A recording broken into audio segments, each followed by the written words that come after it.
9大女性身上的畸形审美都有哪些？你知道吗？不久前，女装尺码越来越小上了热搜，小码女装成为畸形审美。然而，从古至今，社会安在女性身上的畸形审美就有一大堆。所以今天老黑就来跟大家讲讲那些让女性受尽痛苦的畸形审美方式，全程高能，将会颠覆你的认知。一、裹小脚。这个畸形审美被称为世界上荼毒女性最严重的3大陋习之一，也是让中国女性在800年来受尽折磨的习俗。古代人对于小脚的追求到了魔幻的地步，女性必须要有3寸金莲才能称得上女人。于是，在女孩子还只有4、5岁的时候，她们就会用布死死裹住女孩的脚，将4根脚趾绑至折断，让女性穿在比婴儿鞋还小的尖头鞋里。成年之后，就算不用背部缠着脚，脚部也变得畸形，很多女性因此落得残疾。而这种残忍习俗，直到新中国成立之后才被废除。2、欧洲束腰。欧洲束腰比缠足还要更残忍。中世纪的欧洲，男子对女性的细腰极度痴迷，于是束腰应运而生，女性会用束带直接勒紧腰部，这个过程由一个强壮的女仆来执行。勒紧腰部之后，很多女性根本无法呼吸，也无法运动，但还是一直往死里勒，骨头也被勒断，甚至还将内脏给挤爆的情况都时有发生。很多女性就这样丧命。就算没有丧命，大量女性也因为束腰而吃不下饭。更恐怖的是，束腰在西方国家并没有完全消失，很多女性仍然在为了拥有纤纤细腰而摧残自己的身体。不过除了这些，还有更残忍的女性畸形审美在后面。这些女性畸形审美你都知道吗？3、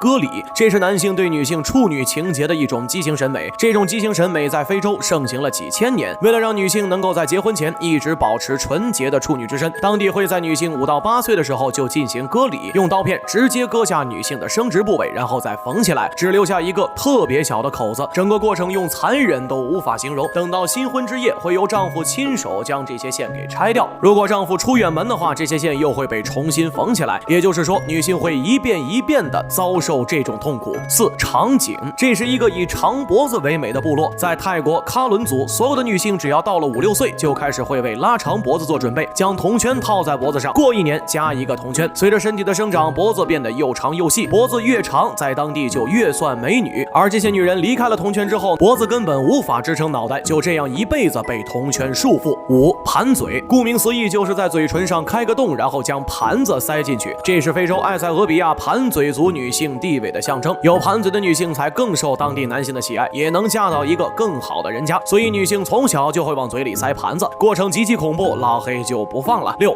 黑牙。如果你看过一些日本古代女性的照片，就会发现她们的牙齿都是黑黢黢的，而这种黑牙文化就是过去日本人对女性的畸形审美，他们以黑牙为荣，尤其是已婚女性，黑牙就是在向外界宣告自己有另一半。而将牙齿染黑需要的染液还不便宜，所以当时只有有钱人家才能将牙齿染黑。那么除了这些，现代女性的畸形审美又有哪些呢？9大女性的畸形审美有哪些？7、直角肩。杭州一女子为了拥有跟女明星一样的直角肩，每天锻炼肩膀，结果锻炼了1个月之后患上了肩颈炎。除此之外，还有人愿意花24万就给自己整直角肩。直角肩这种畸形审美是从2016年韩国女 idol Jennie 的身材上热搜之后开始流行的，在我国引发了一股巨大的热潮。然而很少有人知道，直角肩并不是人体肩膀的正常状态，而是一种叫做肩胛骨下回旋综合症的病。正常人的脖子到肩膀都会有一个自然的弧度，一般在10度到30度，在放松状态下，肩膀是绝对不可能有直角的，只有刻意的情况下才会呈现出来，而刻意这样做就会损害肩部，特别容易出现肩膀酸痛的情况，严重的甚至还会导致你呼吸困难。8、精灵耳。从2020年开始，精灵耳就在网红圈流行，正面照相时能够露出耳朵就是美女的标志，所以很多人为了拥有精灵耳而去注射玻尿酸，甚至整形，结果出现了一些因为精灵耳神经系统受损的案例。要知道，耳朵是人体最脆弱的部位之一，上面布满了血管和神经，大家千万不要瞎折腾。9、平锁骨。正常人的锁骨都是 V 字形，但这几年网上不断出现锁骨上养鱼、锁骨上放鸡蛋、锁骨上放硬币的挑战，导致人们产生了平锁骨这种畸形审美。没有这种锁骨的人就硬凹，长期这样会导致胸闷气短，对身体健康是没有好处的。除了这些，你还知道哪些女性畸形审美呢？我是老黑，你不知道的小知识都由我来告诉你。欢迎评论、私信轰炸，咱们下期再见。